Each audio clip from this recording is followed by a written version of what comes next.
You're listening to the Masonic Light Podcast. Starring Pete Ruggieri, Larry Maris, and Jason Lewis. This podcast is not endorsed by any Grand Lodge, and the ridiculous ramblings of the hosts are their own. So sit back and enjoy some Masonic conversation without pretension. And now, here's your hosts, Pete, Larry, and Jason.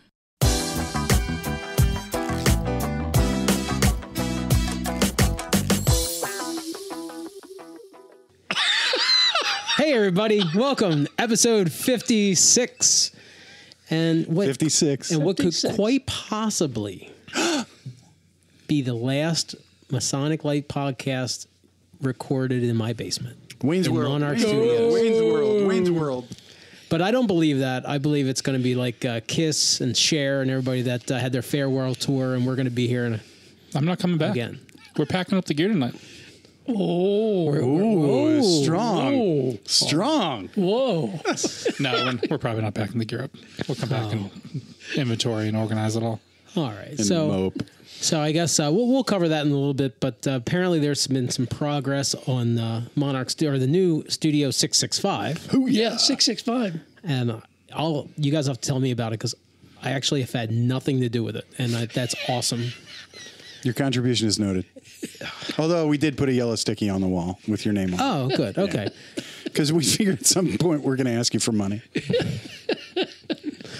So let's do what we always do. Talk about what we've done. Jason, have you done anything Masonically? Not really. I mean, it's summertime. Work. That's really about it. Just work. Okay. Jack, you've been, I guess, getting the basement together. Getting the basement together. It's fun when it's hard enough to remodel anything when you're actually using paid contractors. When you're using volunteers, it's like, I don't know. What's the phrase? Pushing a wet rope. Yeah.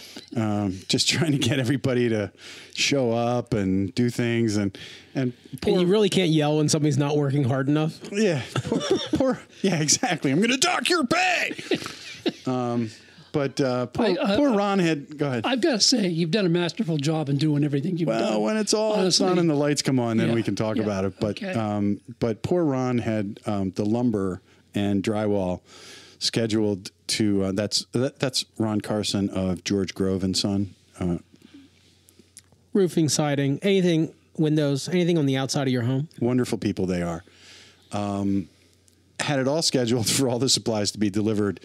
After he got off work, he was going to meet the truck at the lodge, and don't you know, they show up at 10 minutes to 12. He's like on the other side of Timbuktu, and just because they came early, and so it's one of those things. All those construction projects are the same. But and Ron is our district deputy, so he's very, very busy Masonically. I guess that kind of slows down a little bit come July.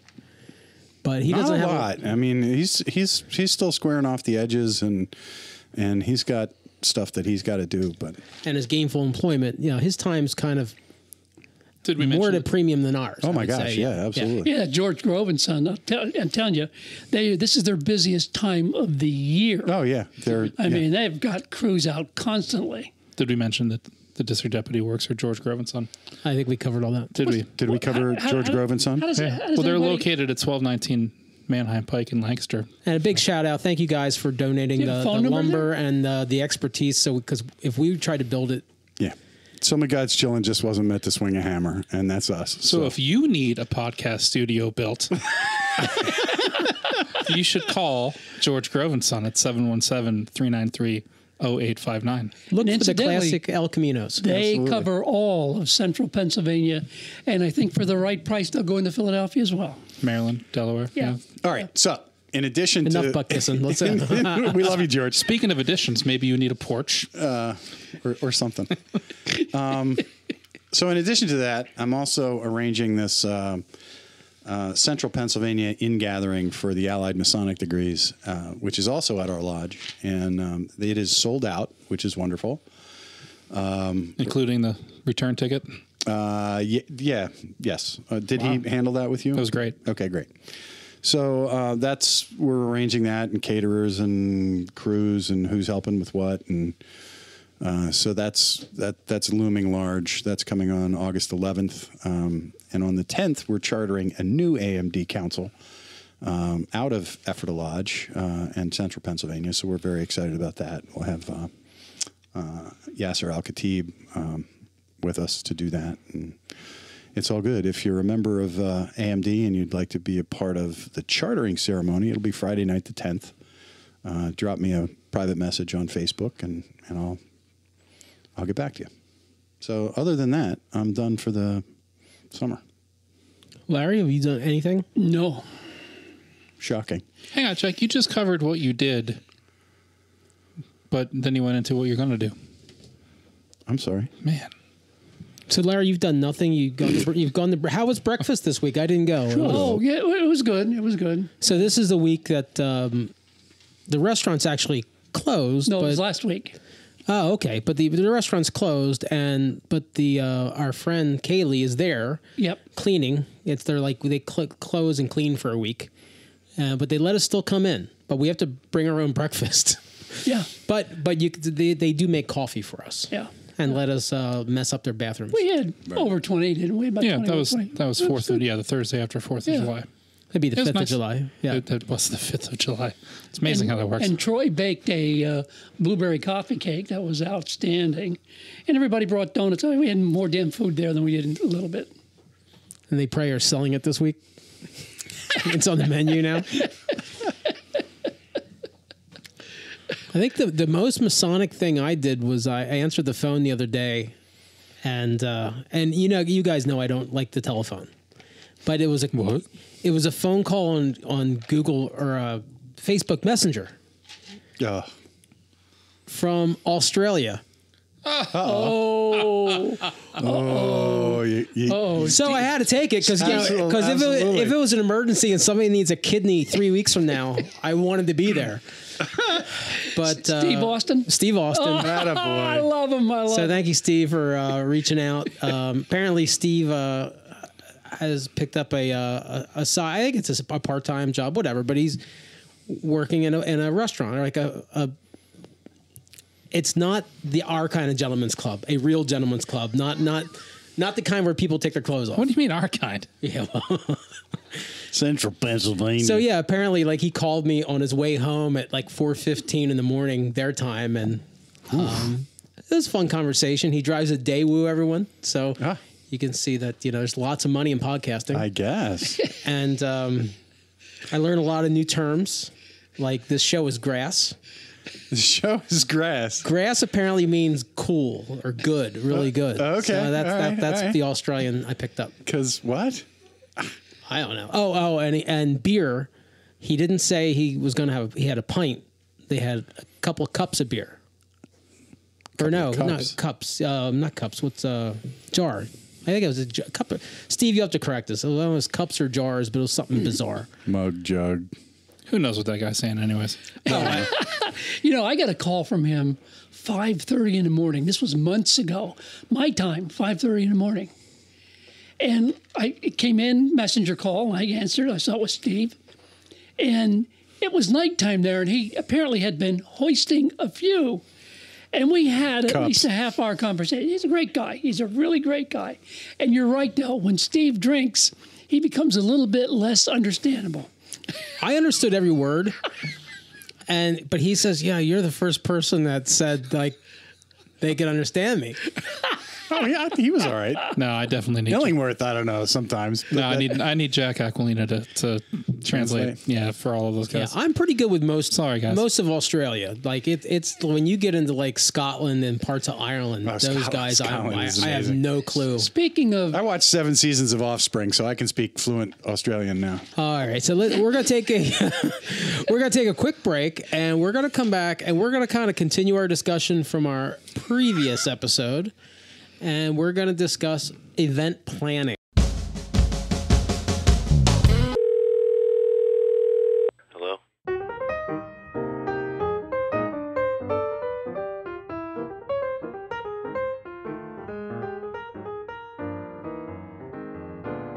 Masonic Life podcast. This is Moyer again.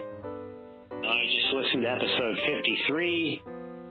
That Dan Madrigal was a fantastic guest. I really hope they can put together a Spanish-speaking lodge. Anyway, a great episode, and again, I believe it's because Larry Mills wasn't there. It flowed very smoothly, and you're all to be commended. But this is another lesson with these little barracks. I hate to bring it up again, but you know, his time has expired. He's like that old food you find in the refrigerator that's really not good for you anymore, even though you think it's good. So keep up the good work. I've got to listen to 54 and 55 in the next couple of days, and I'm caught up. And this is Wednesday. Tomorrow we have Goose and Gridiron breakfast, so maybe we can discuss the elimination of Larry Maris. Bye.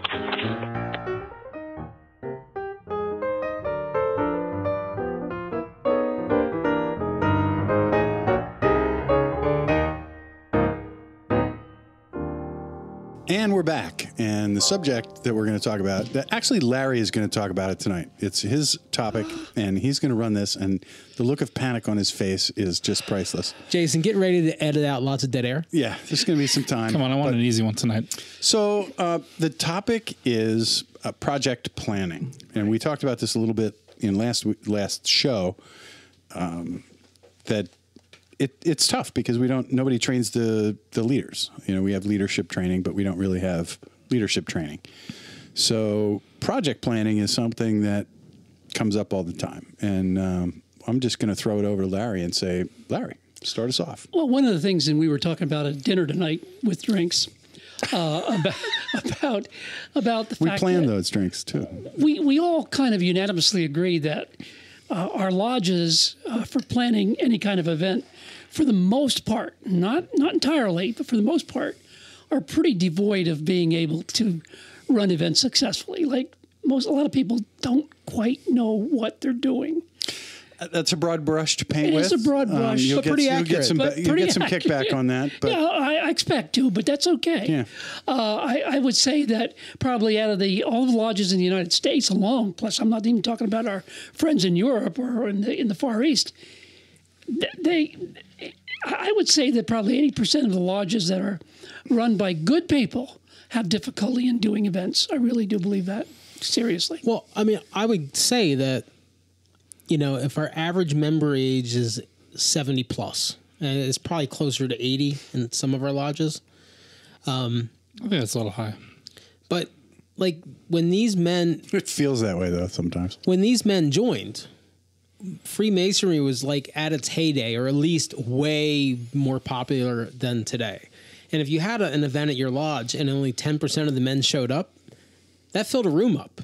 Mm-hmm. Because, you know, those lodges had 1,000 plus men in them. Mm-hmm. So they didn't have to try so hard to get a good time, because the people that were going to come out came out and, you know, whatever.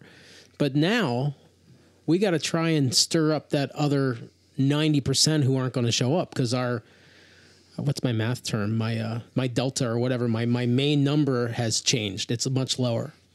The denominator. Yeah. There you go. Yeah.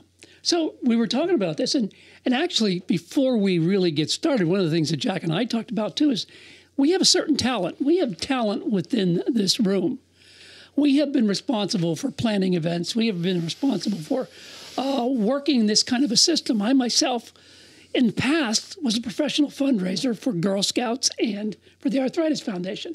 We had a planned events. That was part of our fundraising. Hey, Larry, how are the Girl Scouts doing nationally? Very well. I heard they're all joining the Boy Scouts. Oh, well. Has arthritis been cured yet? That was because Larry left. Has arthritis been cured yet, Larry? Yes. No, not yet. I have 2 new hips to prove it. Yeah, yeah. Hey, look at my finger. Oh, there it is. But anyway, we have a just in this room alone, we have a lot of talent in being able to plan things and carry things out. It was part I think for you, Jack, I know you have to do that in your job. I had to do that in my job. We had to make, I know I was evaluated once a year in my job on my action steps, my goals, my objectives. How did I meet them? What were my actions? I had to go in with a 15, 20-page document to my boss and be evaluated on everything we did. Yeah. And that was a part of management by objectives, MBO. Well, and part of what we have in our structure, just built into the at least the American fraternal organization, is, I mean, we tend to try to have once and done masters, and it's difficult because by the time you've learned how to do it, your year's over with. Yeah. And you're out. Now we've got a lot of lodges that have 4-year, 5-year, repeats and guys that have come back to do it over and over again. But that's usually because the lodge isn't really functioning healthy in a healthy way. So they have to come back. So that means that they don't have enough people to do these kinds of things. So there's a shortage of the knowledge base that Larry's talking about of how to really do that. How to plan an event. I was on Facebook today, on Chris Hodep's blog, on his Facebook page. He was talking about table lodges, and one of the people who commented on it said, "I'm a 3-time past master, and I'm sitting in the East again now, and I've never seen a table lodge." It's Chris Gibson, isn't it? No, I'd love to do one, but I've never seen it. I don't know how to do it. And my response to him was, pick a date and a venue, announce it to everybody you can find, and then you have to do it. Then you have to figure out how to do it, right? And for something like that, that's an adequate way to do it, because once you have the deadline, you have the goal, you have the deadline. Now you have to figure out the tactical steps to make that happen. So that's when you reach out to other people and stuff. And we'll talk a little more about the specifics of that kind of planning. And what you just mentioned here really is the very first step you take in planning any kind of a project.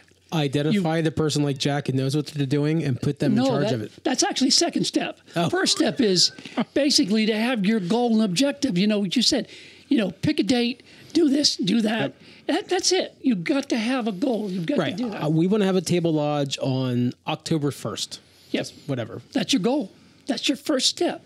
And then number 2 would be who's going to do it. Pick people that are going to do it, but pick people who are good, who are going to do it. Yeah. And that's an art right there. Yeah. You have to be careful not to have too many of those people, because remember, it only took 3 to build the temple, right? Mm-hmm. So you have to be careful that you don't get into a management by committee scenario. Correct. Where everything just bogs down on, I want this, and I'm not. If you don't do it my way, I'm going to take my ball and go home. I know when we did our remodeling project at the lodge back in 2009, there were 3 of us, and when we ran into a place where the 3 of us disagreed, we went back to the ritual and said, after mature deliberation, they finally agreed. So we knew we had to agree, but we had to deliberate it. We had to talk it out and work it out. Feats of strength. How did you decide? Feats of strength. Yes. We threw the Festivus poll. Okay. Yes. Yeah. So basically, we've covered just in this little conversation 3 items right there. Plan your event, develop your objectives, your goal, organize a team, and set a date. Those are the first 3 things you talked about. That's 4, right, Jason? That was 4. Okay. That was 4. It's the metric system. Oh, it's my number system. Anyway, then what you want to do after you've done all of this, you've got to begin to brand your event. You've got to get the message out there. Marketing 101. Yeah, we went into this in the last episode about the many different ways there are to reach the people in our fraternity, and there's some guys that will never respond to Facebook. They'll never respond to an email. They'll never respond. They need a postcard. They need a phone call. They need whatever. They need somebody to go knock on the door and wake them up so they. But that's also part of getting the information out there. Yep. You've got to use every facet that you could possibly use in order to get your message out. Yep. Some Pony Express, maybe. Who knows? Yeah, I'm guilty of that by being very busy Masonically. That just a Facebook invite or some sort of thing like that might not be enough to make me block that date out of my calendar. Mm-hmm. But if somebody somehow tracked me down and asked me, and I open my calendar up in front of them, if there's nothing on that date, I will do it. You know, the other part too, I think, especially considering all of us are salespeople, is that using the tools, and I think that, you know, Freemasonry is catching up to all the tools that are out there. MailChimp, Facebook, you know, you name it, you know, we're using it.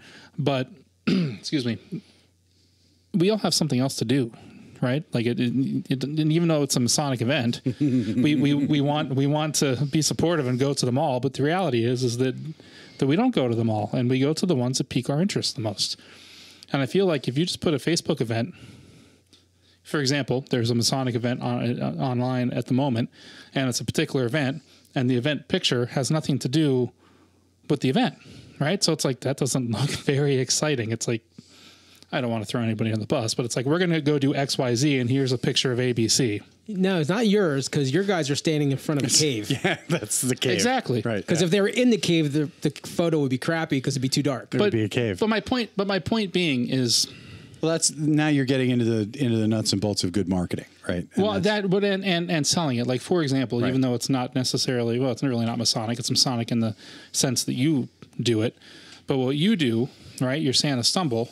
It's not just here's a handful of Facebook events. Like yes, I know you have a team of people, but it's being sold, right? There's pictures like, this is going to be fun. This is going to be great. You know, like I feel like maybe it's because we're so busy. Maybe it's because we're not great salespeople, but you know, you've got to hustle and you've got to put out there, like, here's all the great things that are going to happen. You know, for example, our friends over at the Masonic Roundtable did that 300 event, and they busted their butt, and they were constantly posting about different things that were going to be happening. We just added a new speaker. We've got this. Yeah, and it was a huge success. I mean, it really. Yeah, I did not go to the event, Right. but their marketing hit me multiple times. right. Just talking marketing about it. is repetition. Yeah. But I mean, so that's a good step. But if we could back it up a little bit, if you look at some existing things on your calendars, and here's something that we're running, like Tall Cedar is a great example. There's 5 forests in the United States that still have a Grand Tall Cedar Ball. And the attendance for them is way down. And it's the 5 in like right around Lancaster County. The rest of the United States abandoned these years ago because it's just not something people want to do, because they're dressing up fancy all the time anyway. Mm-hmm. So like sometimes you need to look at an event, and is this event failing because we're not trying hard enough, or is it time to kind of retire this event? Is it obsolete? Yeah. But before we even get to the marketing side of it, there's another aspect, and I'm sure it's on Larry's list. And actually the way I do it, and it's my way, and I think a lot of other people probably do too. Right after you develop the event, the goal and objective, what I do is I develop a master plan. Right. You've got to have a plan, and basically I lay it out MBO style. I'm going to have a column of everything that I have to do by month, by week, that has to be taken care of. And I'm going to start at the very top when the event takes place and work my way all the way back down 3, 4, 5 months later. Can I take you back one step further? Go ahead. You have to have a budget. Well, yeah, but You have to have a financial goals. You have to know what your revenue stream is and where the money's coming from. But that should be part of your MBO plan. That should be part of your action plan, because that has to be developed in conjunction with the committee that you're going to work with, the people that are going to help you out. Okay, no, that's a good point, because a lot of the things that we do, we kind of do them, sorry, Jason, half-assed. And Well, I'm just trying to do my best LeVar. Jordy, what's going on? oh, if it wasn't radio, it'd be really funny. Oh my goodness, that's got to go on Facebook right there. I'm in. Right, but I mean, you got to sit there and get some of these things planned way ahead of time, because we're a slow organization when it comes to voting on moving money around. Mm-hmm. And if it didn't happen in this meeting, and now you magically need money for something, it's a month till the next meeting. So you got to get it. Hey, Jason, welcome back. I'm sorry. It's too funny. I'm with you. Jason, have you ever planned an event?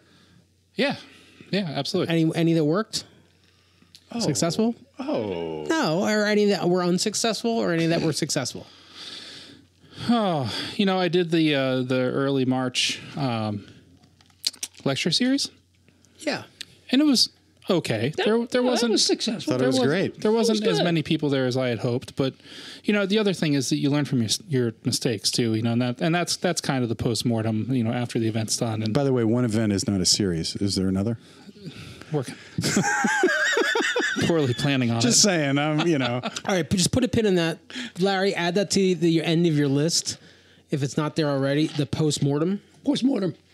Like after your event's done, you need to have a meeting about what worked, what didn't work. Are we going to do this again? If we're going to do it again, Yes. can we Yes. do it better? Yes. Like we're thinking about doing an annual dinner. We want to do it over and over. So we have to, part of it is to have the postmortem, is to evaluate. Rather, instead of a postmortem, call it an evaluation of the event. And I put out a survey monkey to all you, because you had to register online for that event. So I had everybody's email addresses. So I put out a survey monkey and got some really good feedback. To answer your question, Jack, we wanted to do one in the fall, and there is so much going on Masonically that I just don't know what weekend is. I don't know how much more you can cram into a Masonic calendar. Yeah. So it might become an annual as opposed to a biannual at this point. So, but yeah, I got a ton of good feedback. So it was really, myself and Jim Stevens. So, and we've talked at length about what worked and what didn't, but we got some really good And feedback. what's in from common? listeners. Jim is another person who's worked in sales. Right. Well, business in general. Yeah. Yeah. I mean, no offense to our, everybody can be a Mason from all occupations, but there's just certain occupations that lend itself better to the planning and marketing because we have to do it every day. Mm-hmm. So, Yes, exactly. so find those people in your lodge, Who has those skill sets? Yeah. Yeah, and that's all part of the identity of who has the skill sets. Right. When you do this, you want to be able to recruit a good committee to be able to do all of those action steps, because one person isn't going to be able to do it all. Right. So you have to have a group of people, 4 or 5 good people who can delegate and who can follow up and who can report back to you that, hey, this is being done. all right, let's recap our guests. What are your steps again? Steps number 1 is to basically plan your event. In other words, develop an event goal. Like, we're going to hold a dinner, we want to raise $5,000. That's your goal. The second step is to basically set a date, organize your team, get your committee people on there that will help you with the project. Then you create a master plan. You create your management by objectives, your plan of action, in other words. And then you begin to brand your event, get your message preliminarily out there. That's step 3 is the marketing. That'll be step 4. Okay. And basically, then when you're meeting and you're getting all this stuff out of the way, you're determining your administrative process. Who's going to do what? Who's going to do this? What kind of follow-up, what kind of timetable you're going to develop. And then you're going to identify, like, if we put a dinner together, we want to have entertainment. We want somebody to be able to do that. We put a dinner together, we want to have an open bar and earn some money. We'll need somebody to do that. We'll need an event space. So we have to develop partnerships with businesses that can support us. We're going to need someone to cater. We're going to have to develop that partnership. You're totally giving away our event. No, well, that's fine. I'm giving this giving the structure away. Please don't let Larry be in charge of it. So, to go back a little bit up your list to building the master plan or the MBO part of it. When I put my events together, I try to find myself a quiet place and actually live through the event and walk through it in my mind in real time.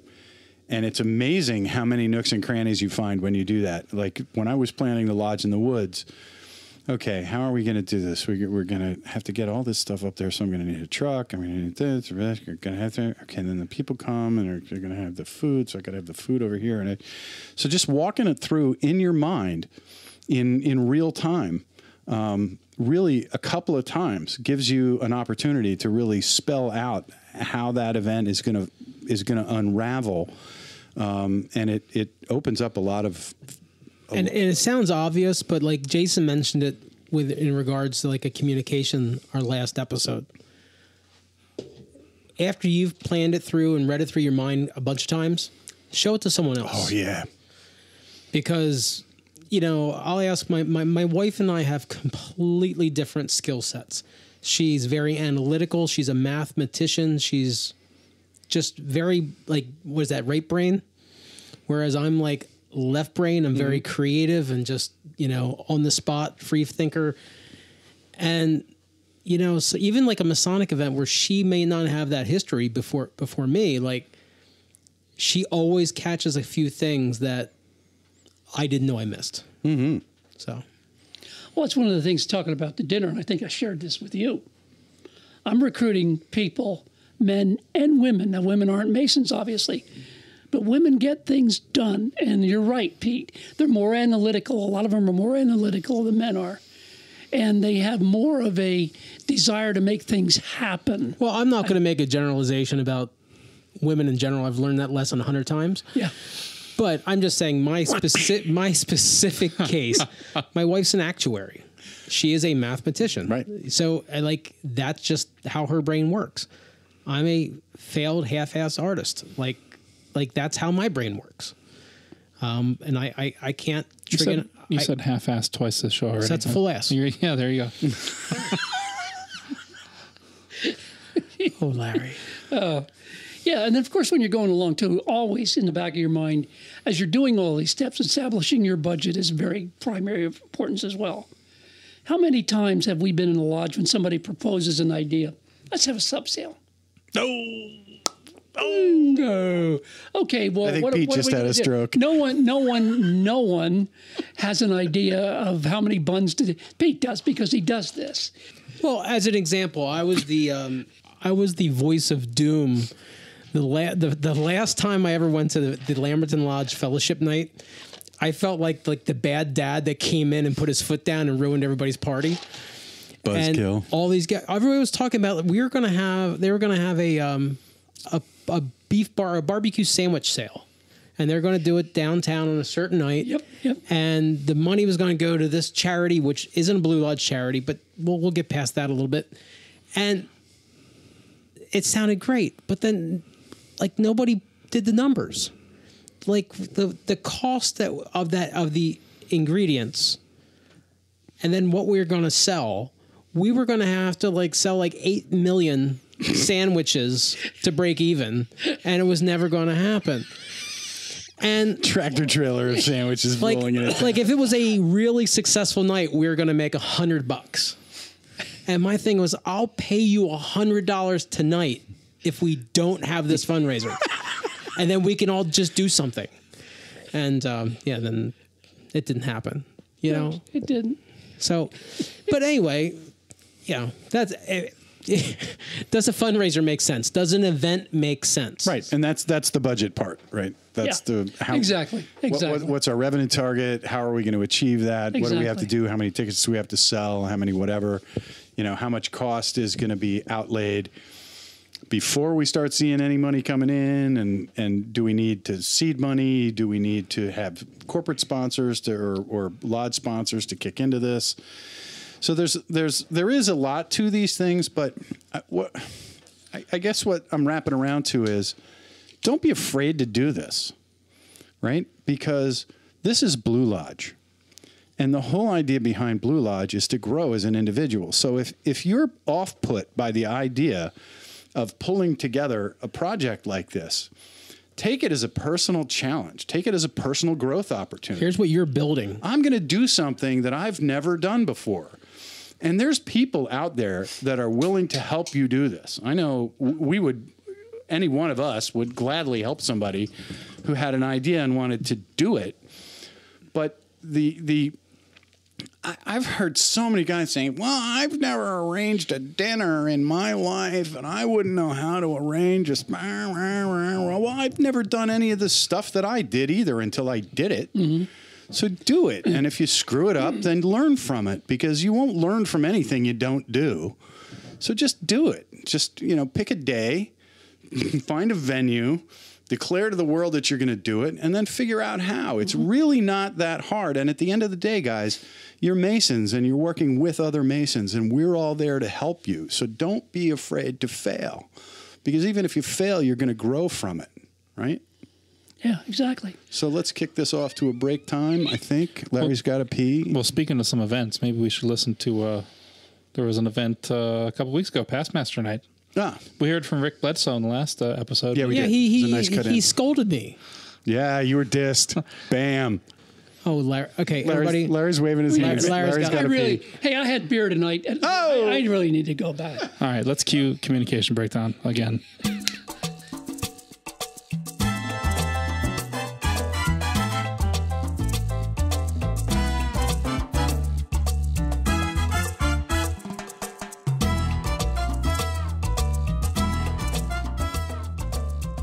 Hey, podcast listeners, it's Jack.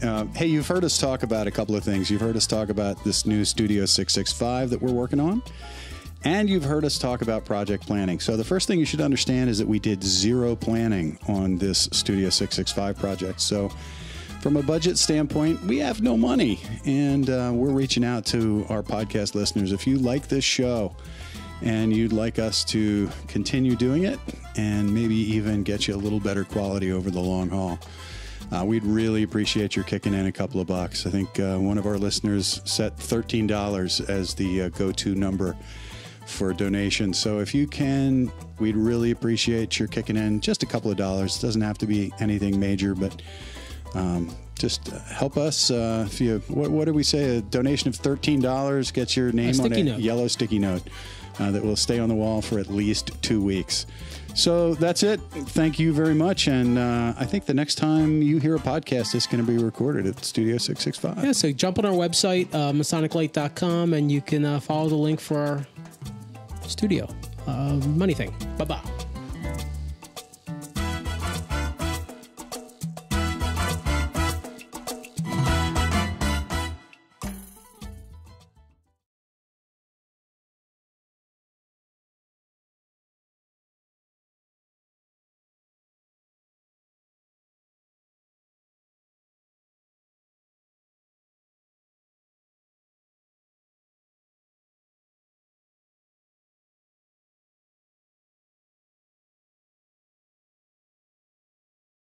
And welcome back. I'm welcoming you back because everybody else was looking at each other like, who's going to talk? Who's going to do that? Wait. Jack said, let's go. So we went, and then we didn't. All right. So, I mean, look, you could listen to this show. I hope you didn't have your pen out because we didn't give you a very concise list of things to do. But we could, and we may, but... Oh, well, I'm curious. So, Pete, you do Santa Stumble, and it's a huge fundraising event.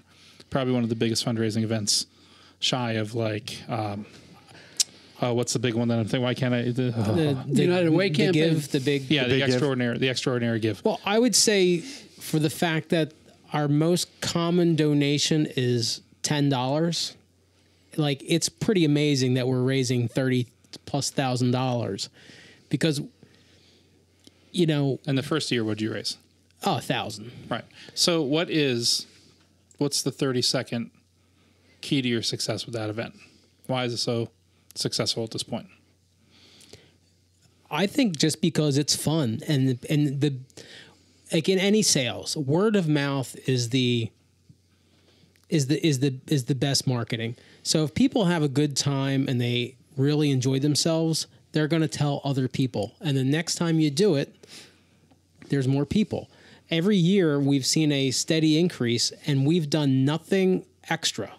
In fact, we've actually backed it down the past couple of years because we just kind of go through the motions now. We just know, okay, hey, it's September. This thing's in 2 months. We should probably do something. And we have one person that does all the, like, reaches out to the bars. One person reaches out to entertainment. And Here's Larry's team theory, right? And I reach out to the tickets. And then we stay in touch in a Facebook group so we all know everybody's doing their job. Communicate. And it's successful. Should we wrap it up and take a quick break? We want to come back basically, we want to take the time to say that, or did I say this earlier? Oh, sweet Lord. No, never mind. Go ahead. No. We got we may be missing a great way to pick on you. You have news for tonight? I do not. Okay, well, then we can use Dave Illingworth's news. His report from his 5-week honeymoon in Europe. Larry, do Do you have a man He's crush got a on David man Illingworth? crush. I think think so. Because so. you keep pushing this conversation with David. You know, I made a commitment to the man to get this thing on there. That's all.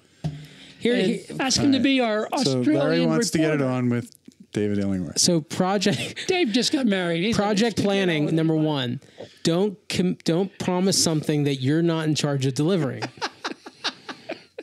Best get it on. Jason, in the long run, since we can't afford to pay a producer, we just kind of have to, whatever the volunteer Jason wants to do for us, we say thank you. And it's amazing. I haven't been fired yet.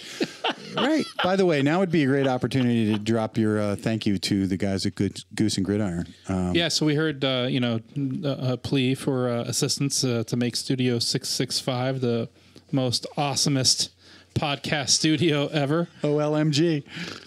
But I wasn't there, but I hear that the hat was passed at Goose and Gridiron because a lot of the Goose and Gridiron guys that attend that breakfast are fans of the podcast. And just in a matter of minutes, they raised over $100 just through a couple dozen guys. That is awesome. So if you are listening and you attend the Goose and Gridiron Breakfast Masonic Light podcast, we certainly thank you. And Thank you. Thank you. so we don't know exactly who donated how much, so you're going to get a yellow sticky that's going to stay up for 4 weeks.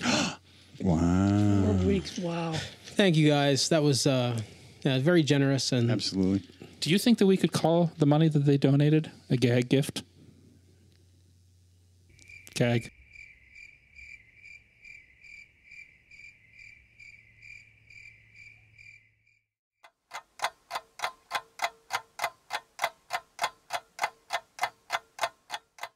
Gag. Goose and Gridiron. Gift. No? Okay. Cue the crickets.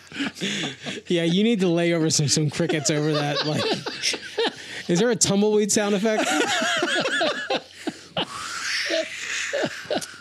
I guess the dad jokes only get the eye rolls from the kids. Oh, my goodness. Let's go to break, and then we're going to go home. How's that? Oh, listen to Dave Illingworth, and then we'll go home For a minute or two. for a minute or two. I We love you, Dave. chickens and roosters tonight too.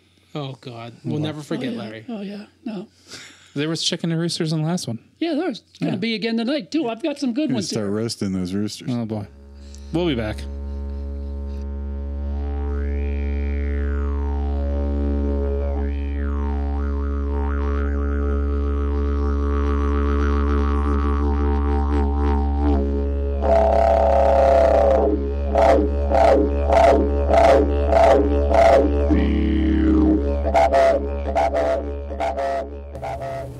Hey fellas, hope you can hear me. Sorry, it's a bit loud on the ferry. I'll start recording now. Greetings all, David Illingworth from the Brought to Light Masonic podcast here. We're doing a special on report and on honeymoon report for the Masonic Live podcast over here in sunny England. I'm currently on the ferry returning from Ireland back to London for another week before I'm heading off to Germany and then France. So apologies for the noise, it's a little bit loud out here. I just wanted to give a bit of an update as to how my trip's been. I arrived in London, where I spent about a week there. During such times, I decided to check out the United Grand Lodge of England. I tell you, that is a fantastic building. I've never seen a more impressive Masonic Centre in my life. It had about 4 or 5 floors. It was just amazing. Unfortunately, they weren't doing tours on the day I went, and I left shortly thereafter, so I haven't been able to do a tour, but I'm back this week, so hopefully I'll be able to get to a tour. But while I was there, I had a chance to go through their museum. Fantastic museum. Saw some fantastic artifacts from Masonic history, including Winston Churchill's Master Mason's apron, which was just amazing, and a Grand Master's chair. Now, when I say Grand Master's chair, I mean Grand Master's chair. This thing had to be at least 7 foot tall and about 1 to 2 foot wide. It was impressive, a sight to be amazed at, and very fitting for any. Pretty much any Grand Master or universal dictatorships like Jack Aquilina. I'm sure he'd love the chair. He may be a bit small in it, but you know what? Beggars can't be choosers. Be sure to check out the Brought to Light Masonic podcast, an Australian podcast on Freemasonry. And of course, be sure to stay tuned to our friends here at the Masonic Light podcast. Have a good day. Cheers from Islands.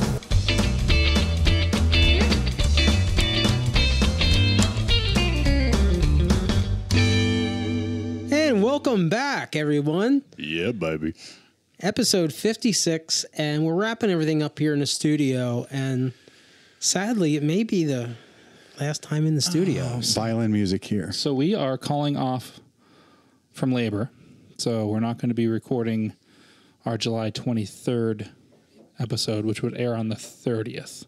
Yeah, we typically record every other Monday night and release Every other Monday. the following Monday nights. Yeah. But we're going to take a break. We are.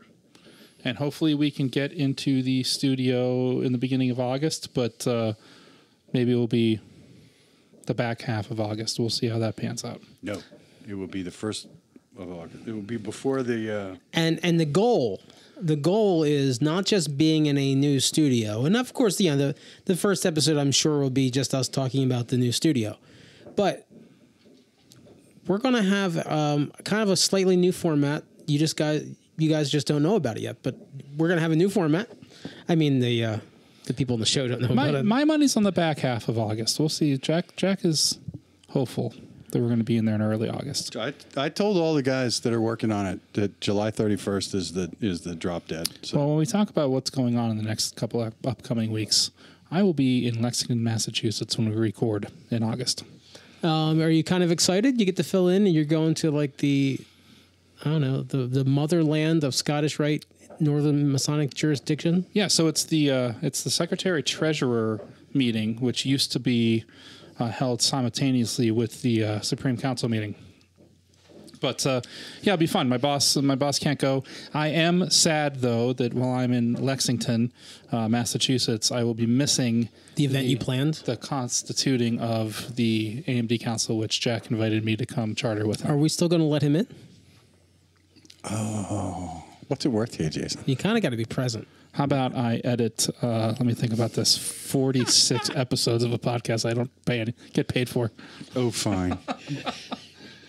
So, yeah, that'll be fun. But I am probably going to take an extra day while I'm up there, which will make our recording day a travel day for me. But I think I'm going to poke around Boston when it's over and try to hook up with Joey. We could record on the 30th of July. We can record it. It's a Monday. It's the 5th Monday. And we should be done on or by it's a bye week. Yeah, that's a good idea. We'll talk about that offline. So that's a great idea. Yeah, you people don't need to hear this. And we also are hoping pay no attention to the man connect behind with the curtain. Nicholas Lane. So he's going to be driving through our neighborhood on business. So we're hoping we're hoping to hook up with him. Sounds good. Did I surprise you? No, I think I heard that. I heard rumors of that. Yeah, there you go. Are we going to talk about what else is going on next couple of weeks? Anything for you? So, well, for the district, in the first Masonic district, we have skydiving coming up on the 21st, which by the time you hear this will be pretty quick. But so our thoughts and prayers for the brothers that didn't make it. Yeah, so visit our and if there is actually an accident, then we're going to have to get rid of this. We're going to have to kill this episode. It'll be on CNN. So it's up in Lebanon. There's a skydiving / airport up there. So check our Facebook page. Check firstmasonic.org. And it sounds like there's not too many seats left for the actual skydivers. However, there's plenty of ground for us, for those of us that can't jump. So we're gonna go out there. We're gonna hang out. We're gonna have some grub. There's full facilities to use the men's room and ladies' room. Are we allowed to bring paintball guns and shoot them on their way down? No, it's been requested that we bring shovels, and probably a snow shovel for some of these guys. No, there's no request for shovels. But so Masonic Skydiving Little tiny event. trampolines. Visit firstmasonic.org. Visit our Facebook page. And that's aside from I'm getting ready for Council of Deliberation. That's the big, it will actually have already happened when you hear this, but it's the Scottish Rite version of the state level quarterly communication. So it's a speaking of planning events, we plan this. It takes us a year to put this together. And so. And you'll be discussing lots of things you can't discuss with us. No, it's open. Public can come. Oh, okay. So they do their MSA and 33rd nominations all in private, and There are, I would assume there's meetings about that, but I am not. But you're not privy to it, so nope. I can be privy to the 32nd. Who's going to get the 32nd degree this year? I'm privy to that Anybody one. that shows up. Yep. it's pretty exclusive. With a pulse in a wallet, we'll take you.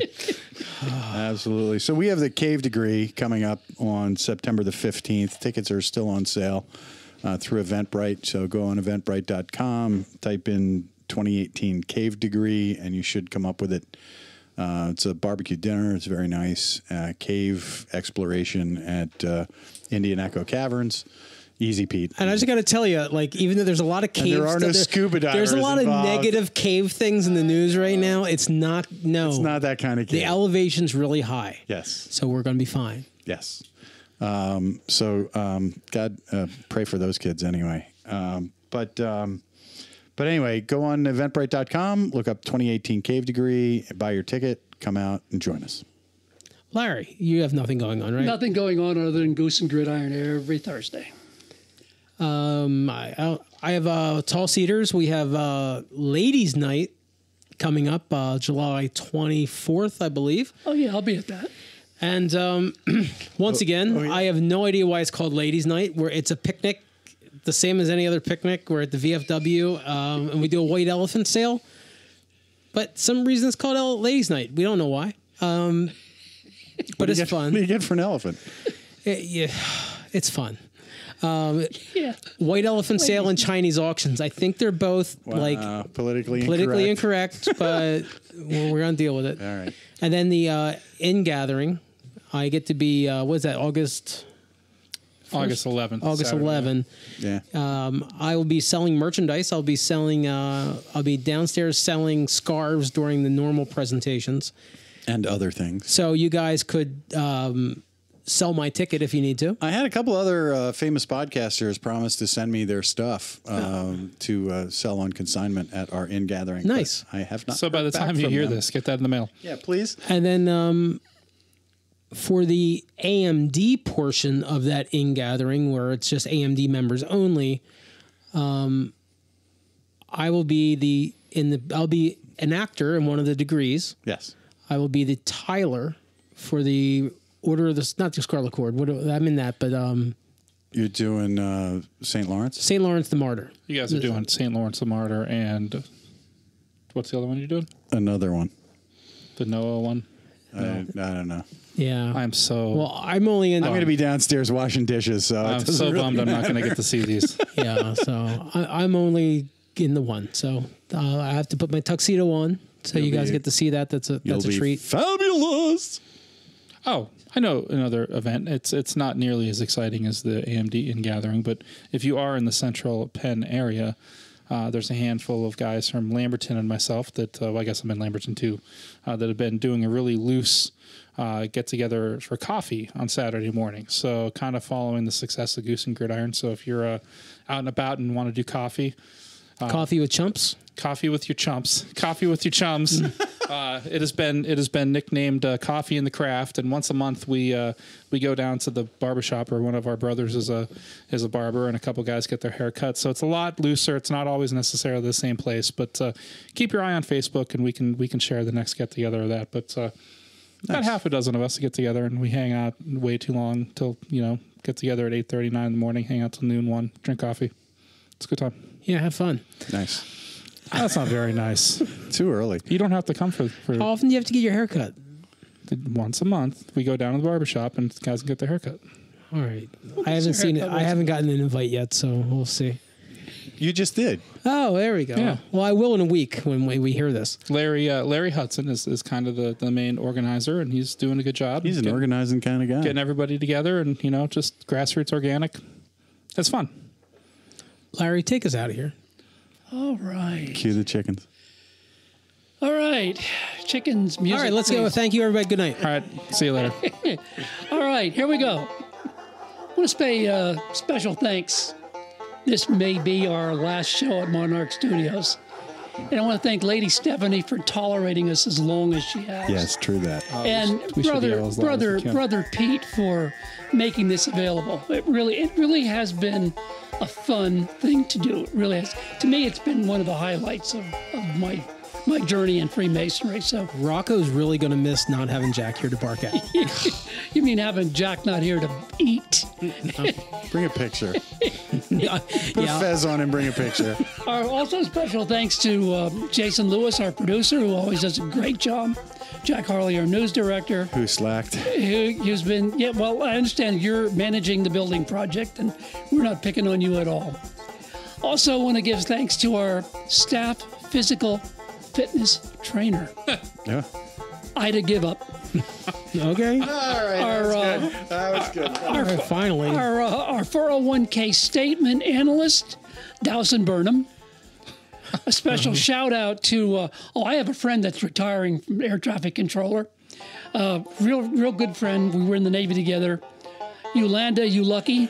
And Jack, since you're flying, you won't get to see her, or hear her, rather. Our assistant transportation coordinator, Orson Buggy.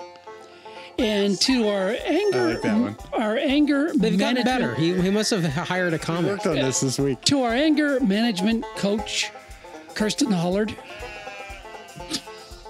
Thanks for listening. You actually got me to laugh. It took a minute. Wow. That settled right in. Thanks for listening. This is Larry. That's Larry. That's also Larry. Oh, I'm going to miss your basement, Pete. Oh, well, you're welcome to come hang out anytime you want. I think before we sign off, we need. I'll have to turn the mixer down, but I think we should. Is Lady Stephanie upstairs? She is, but she's wrangling dogs. We should yell really No, loud. she'll a big, think somebody fell and needs. no, thank you, Stephanie. Yeah. Sure. Well, let's just thank you. All right, fine. Thank you, Stephanie. All right, and then I'll play it in a week. Yeah.